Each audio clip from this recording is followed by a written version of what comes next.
I am Hayden Panettiere, and we are here at the studio recording Until Dawn. My name is Rami Malek, and I played Josh. My name is Megan Martin. My name is Brett Dalton. My name is Antonella Lentini, and I played Hannah and Beth. My name is Jordan Fisher, and I play the character Matthew, Matt for short. I'm Nicole Bloom, and I play Emily in the game. My name is Noah Fleiss. I am Galadriel Steinman, and I play Ashley.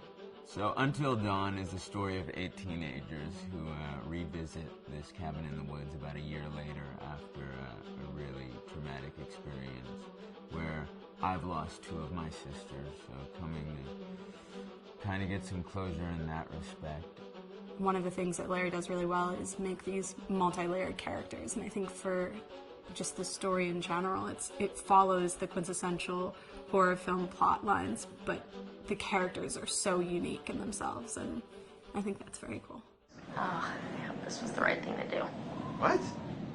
You know, getting everyone together on the anniversary. I mean, Josh seemed really pumped about us all doing something, didn't he? Yeah, no, he definitely did. I haven't seen him so excited about something in forever. Good, good. Sam and I have a few things in common, such as being huge lovers of animals, and she's a huge animal lover. She's vegan. She is a pacifist. I'm not quite sure if I'm gonna go as far as saying that I'm a pacifist, but she's spunky and cool. I know that she, I think, is made fun of a little bit by the rest of them who think that her morals and her beliefs in that area are a little ridiculous and they don't agree with them, but she doesn't care. It doesn't stop her from being herself, and that's something that I hope I have in common with her. You know, he definitely can be depressed at some times and a bit of a loner, but he takes some solace in one of his sister's friends, Sam, played by Hayden Panettiere, and invites everybody back to the same house the next year to kind of find some closure. Jessica she has a whole lot of personality. She is definitely the sort of mean girl character that, you know, at school she knows she's pretty, she knows that boys like her, and she's going to use it to her advantage.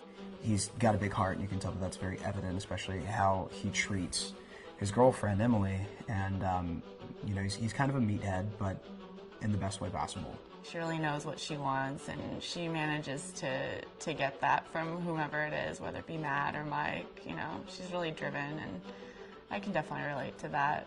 My character is Chris, and he is what society might consider the nerd of the group, and he kind of embraces it. Ashley she's a little more serious than some of the other girls. She's definitely very intelligent and thoughtful. She kind of looks at the whole big picture of things. She's not quite as geeky as Chris, but they connect in a lot of ways. Mike is like big guy on campus. He's the class president who has some charm and has a brain, and I don't know, people seem to like Mike. He gets away with a lot, though. He can be kind of jerky. The fact that he really just kind of wants everyone to be happy. I mean, he's a people pleaser, and I can definitely attest to being, you know, that guy. I'm always the friend that wants everybody to be happy and wants everybody to be taken care of, and that's definitely Matt. But also, like, this character is just so fun. I rarely get to play the bitch, and so it was really fun to do that. The spirit of things, seriously, what's wrong with you?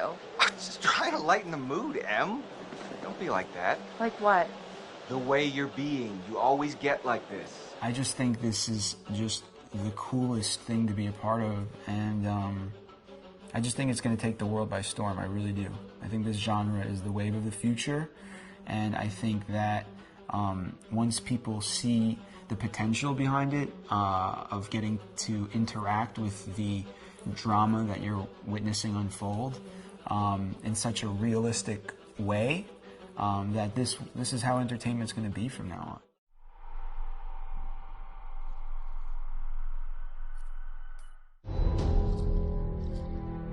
Hi, this is Lee Robinson, production designer on Until Dawn. The production design for Until Dawn started with the great teen horror script that sets the characters in a Canadian winter mountain lodge, being a contemporary setting with visual clues derived from classic films of that genre, such as Hitchcock's Psycho and Stanley Kubrick's Shining. The storyboards are vital to the production design as it allows the designer to understand the scale of the environments to be made and the detail that would be seen to create the atmosphere of a horror. This took us into concepts that took these storyboards further, visualizing the world through the color palette, the lighting, tone and the mood, and developing key locations such as the lodge, the cable car stations, the forests themselves, the wilderness. As you can see, the environments and atmospheres change quite a bit from warm and inviting to cold and threatening. The Millionaire's Mountain Lodge was a key example. It was designed to be made from nearby stone and timber, embedding it into the landscape, with a contrasting and contemporary interior needing to be opulent and extravagant. We created dark and claustrophobic corridors with ominous and large open spaces, almost cathedral-like in size, and with huge structures to silhouette and dwarf the characters within, providing a labyrinth to explore and wander. Each character was developed with a strong visual identity in mind, with contrasting colours, tones and silhouettes to identify them, each to have their own texture, pattern and shape, so that when they were lined up you could always identify them. The costume designs allowed a range of clothes that would suit them for the cold winter weather, but also have an element of style and individualism, so that the audience could look at them and relate, recognizing themselves within them. A lady would like to cuddle up with her man by a nice cozy fire bathed in atmospheric mood lighting. Right. It'll get plenty toasty once we're rubbing up against each other. Mike, Yeah. fire and mood lighting. Yes. Working with the lighting artists, we really brought the look and feel of the world together, and this required a thorough understanding of the visual language of teen horror. A key scene was where all the characters emerge out of the rear of the lodge chasing Hannah. A contrast is evident straight away from the exterior wilderness to the warmth of the lodge. The attention to character lighting here is through the bounce and rim lighting, accented colours and composition, creating characters that come from the dark into the light and back again with an emotional effect. Guys, there's someone outside. What the hell? Hannah! What's going on? Where's my sister going? It's fine. She just can't take a joke. It was just a prank, Han.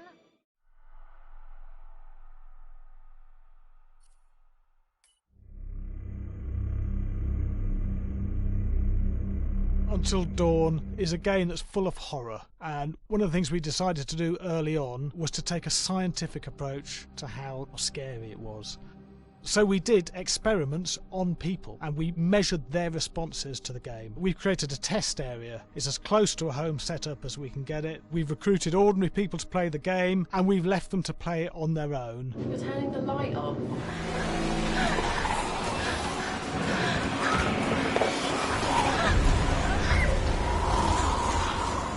The only difference is it's rigged with cameras and microphones that relay the data through to the next room where people are watching them play. Bracelet here we use for biometric testing. It measures the player's emotional response. It's called a galvanic response sensor. It makes contact with the user's skin and it measures the electrical conductivity across their skin. It's the same principle as an old-fashioned lie detector. When you're stressed, you sweat a little, very sensitive, and picks up tiny changes if the player is feeling anxious or scared. That data's fed back to a testing team, comes through as a graph. I'm so sorry.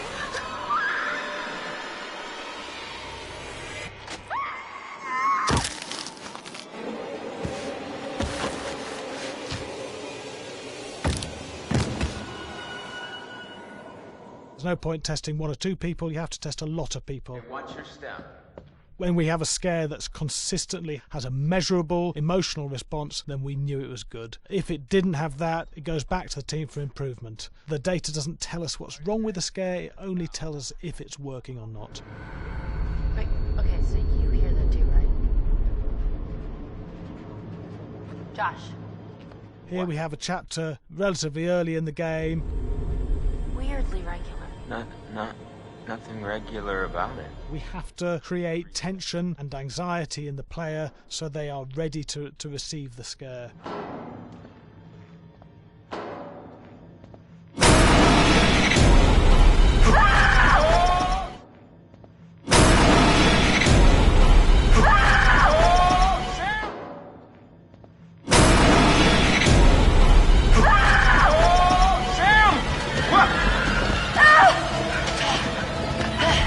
Give the player time to recover, to cool down, to calm down, and then start building the tension again before we do the next scare. Hey. What? Hey. What the hell? Ooh, you just got mugged.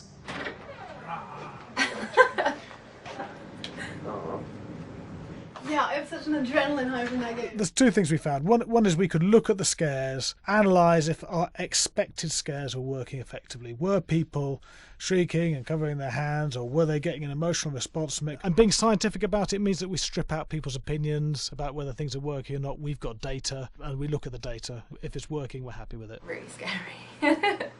Bit scared and wanting to get away. I actually maybe a bit scared to play it on my own, but in a room with the lights on, yeah, with some other people as well, yeah, maybe. But because I'm a scaredy cat, I would play with someone in the room. And the lights on. It was one of the scariest games I've played in a long while.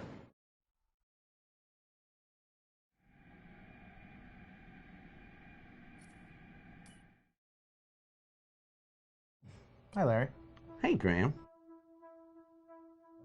Hi, my name is Graham Resnick. I'm a filmmaker, writer, director, sound designer, and I started working with Larry Fessenden about 10, 15 years ago through my friend Ty West, who I grew up with, and have done a lot of sound design with on his films. And he was producing Ty's films at the time, and Ty introduced me to Larry. Larry produced my first feature, and we've written together on several projects. My name is Larry Fessenden. I'm a filmmaker. I run Glass Eye Pix, which is an independent production company out of New York. We make indie movies, a lot of scary movies as well. And I got a call to audition to write this video game. And I called my pal Graham Resnick because Graham is a gamer. And while I thought I could offer something to the idea of writing this multi-branching story, I knew that I would want Graham's expertise as a lover of gameplay, since I guess games were started. So and just as a lover. And as a lover, yes. Just why there's so many sex jokes in the game. There was one Italian website that did say the Larry Fessenden right. and Graham Resnick, the two lovers behind Until Dawn. Come here. Maybe I know how to handle you too. I am definitely ready to be handled. So I wanted Graham by my side. Yeah, and we got the gig, and it's been an amazing ride. Oh, hell yeah. Oh my god, she's taking her shirt off. What? Oh my god. Matt, what are you doing here? Hannah. I'm sorry, Hannah. This all got out of hand, but... So in the game, the basic setup is that a year prior to the game's start, all these kids had gone up to a ski lodge that was owned by the parents of one of the kids, or a couple of the kids, and some of the teenagers played a prank on some of the other teenagers, and a terrible tragedy occurred when a few of them, two sisters, ran out into a blizzard, and were never seen from again.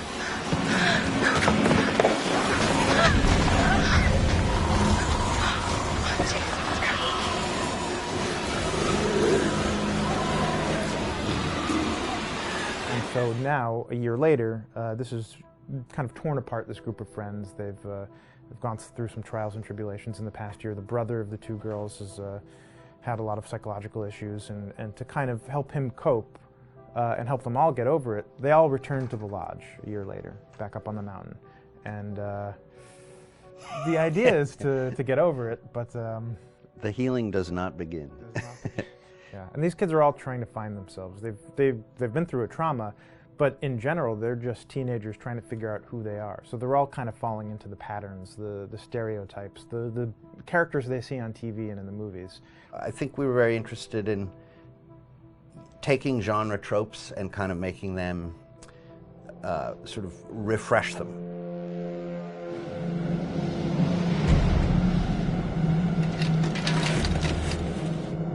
Hey, did you see that?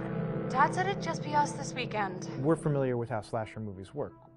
Most people have seen some horror movies, and we have established notions and preconceptions about the roles of the players in horror movies and how they talk and how they get killed and how they have sex.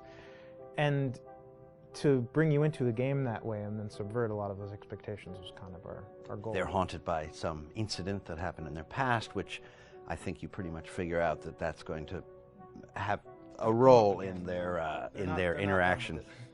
Yeah, so I think what was fun was we take some sort of stock characters and we try to give them some shape, but at least at the beginning they're recognizable in the way of groups of friends. There's the jock and the bitchy girl and the rivalries between everyone. And oh my gosh, and really fun characters too. Like we just had so much fun living in the minds of these characters through writing the script. What do you think? Jesus! It was fun. I think we were looking to get that kind of banter that you see both in movies, but also that you absolutely have with friends and sort of those inside jokes. And of course, as writers and as friends ourselves, we sort of developed little tracks and we try to give the characters that kind of vibe.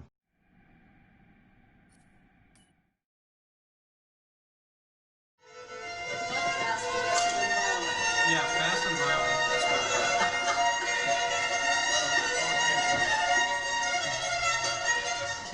All right, from the top.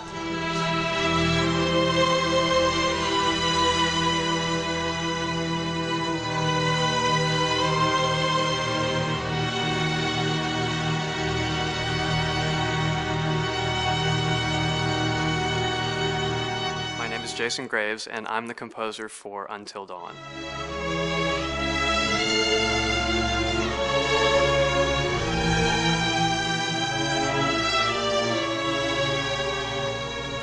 I've been involved with Until Dawn for about a year now. Originally, I was contacted by Barney Pratt, the audio director. I think that had something to do with my lineage of horror games, and hopefully not the fact that my last name is Graves, although a lot of people seem to associate my name with scary music.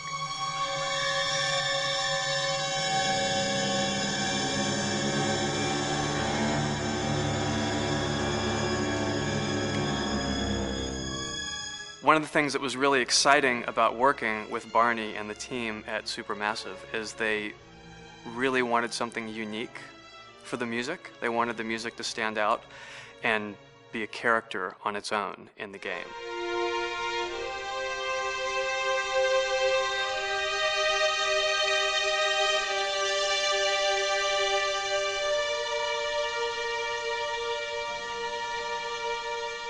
When I'm first starting on a new score, and it doesn't matter if it's film, television, or games, I always end up going to the main theme. Sometimes the developer or producer isn't even necessarily interested in the main theme at the beginning. I just want to do it for myself, because for me, the main theme is the identity of the game. It establishes the mood, the atmosphere, and the character of the music, and how it's going to be playing in the background. And that's what we did with Until Dawn. That was actually my demo pitch to Supermassive Games. I put a main theme together, recorded all the instruments at my studio, and sent it to them. And they liked it. We actually ended up recording that exact theme, all the instruments and everything, live here at Ocean Way probably 9 months ago. And that's what we've been using in all the demos for the game, and that's the final version of the theme that is the main theme that you'll hear on the menus and in some key pieces of gameplay.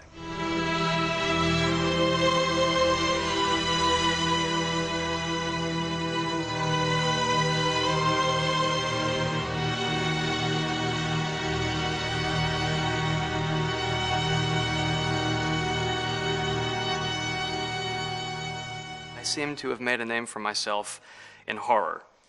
And there's something about scary music, I think it's maybe the lack of rules. That the biggest rule don't feel like they would work out together. They kind of clash, and it ends up being even more effective for scary music. So that's what really drew me to Until Dawn, was the textures, plus writing thematic material that is interwoven with the scary textures. I haven't really done anything like that before. Usually it was just all tension all the time, and that's fun and it's great. But I'm actually at heart a very melodic composer. That's the kind of music I love listening to, and that's the kind of music I love writing. That's the kind of music I got to work on in Until Dawn. Very nice. Same thing.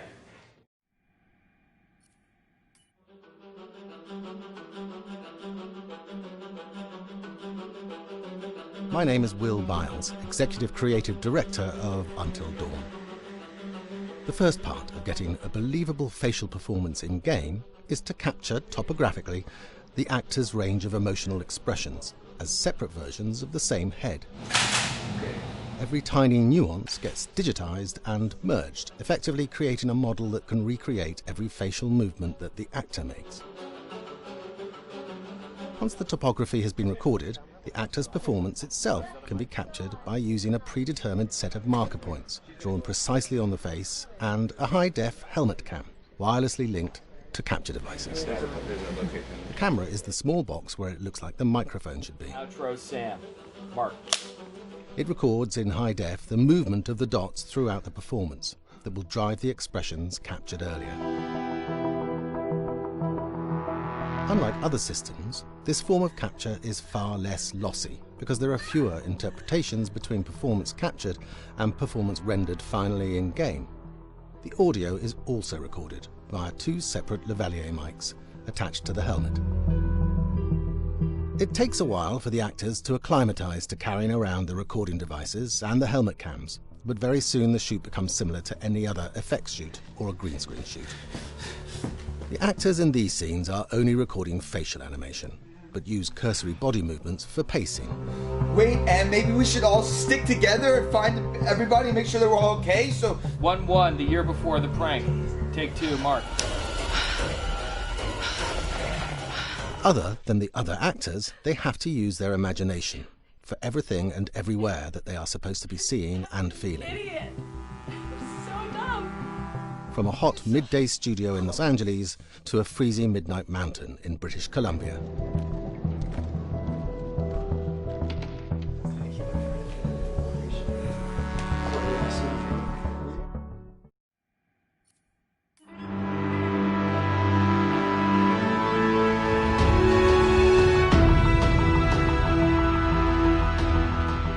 Until Dawn has a dynamic, ever-changing story, the facial performances and the body performances are recorded separately with different systems.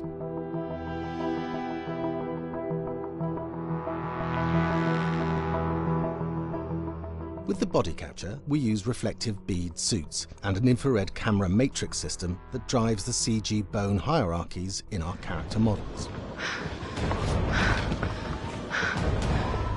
These performances cover everything from character locomotion, scene-specific performances and stunt work, most of which was recorded at studios in Pinewood and Shepperton, near London. Hannah! Hello? Combining all the elements seamlessly in the final game becomes a formidable editing and logistical task. Every variation, both physical and emotional, must be combined in these multi-edits. Scaffolding props have to stand in for the sets, because the hundreds of infrared cameras have to be able to see all of the reflective beads on the actor.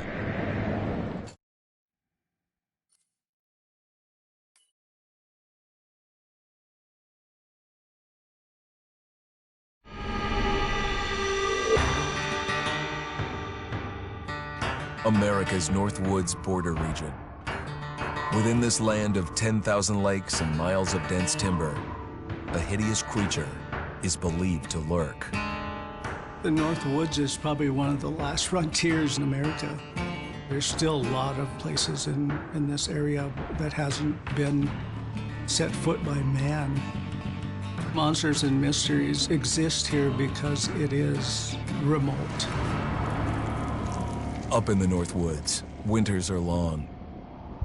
In times of biting cold and isolation, a devouring monster is believed to come forth. It's terrorized native people for generations. Growing up, I was told, like, don't go outside, the Wendigo will get you.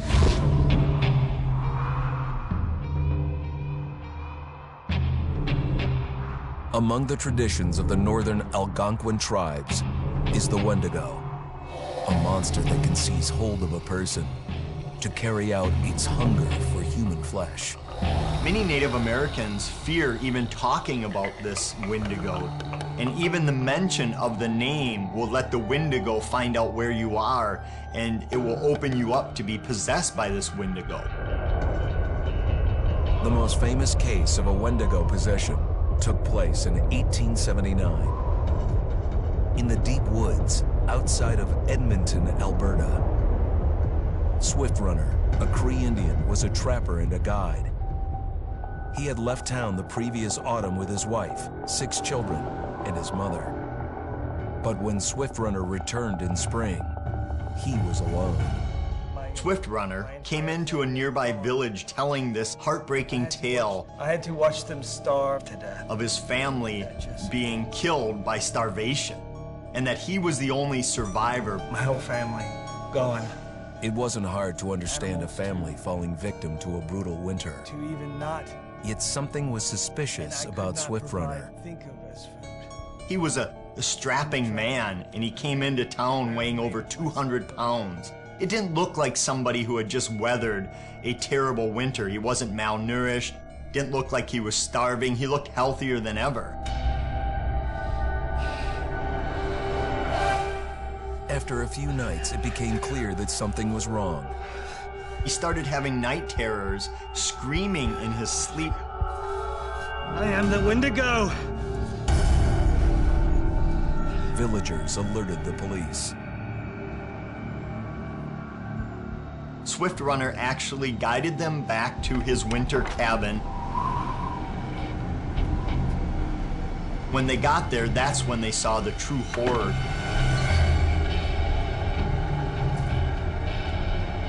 Human skulls were scattered around, many bones, some of which had been snapped in half, and the marrow inside had been drained. They had never seen anything like it. Swift Runner had killed his entire family, shooting them, hitting them with an axe, strangling, and then eating most of their bodies.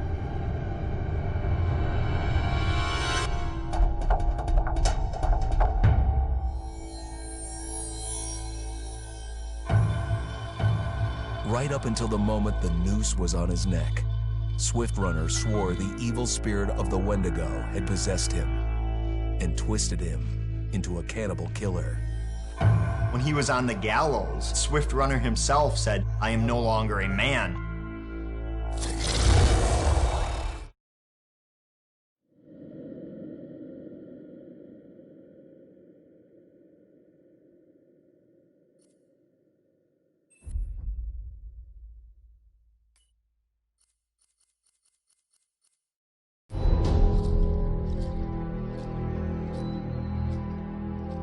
Just move over there. Go on, move. Let me say what I came to say.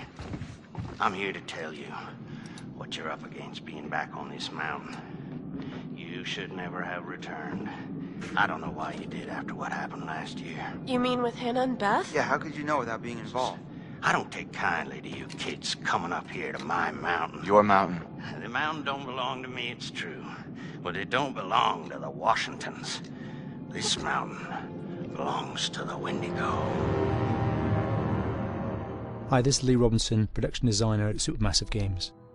Understanding the ancient myths of the Wendigo was key for their development that helped the visual look.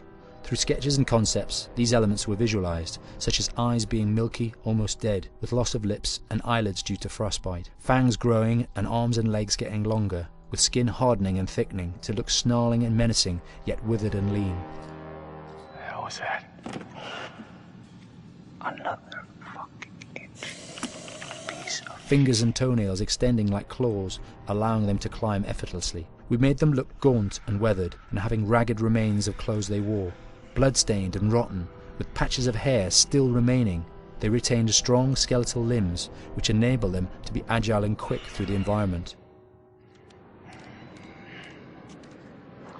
Where are you? My name is Jamie Gallipo, animation director at Supermassive.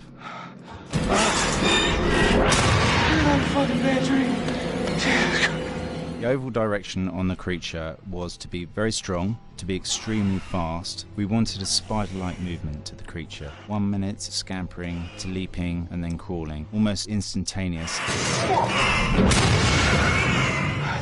And finally, we wanted the creature to have this real, uncontrollable thirst for flesh.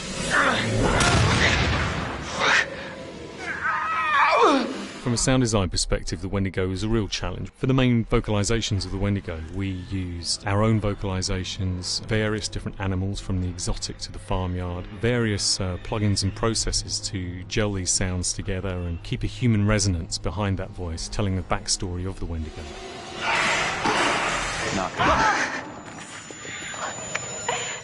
During the chase sequences, the anger of the Wendigo is felt by encircling breaths, screams and screeches that essentially chase you as you're being chased by the Wendigo.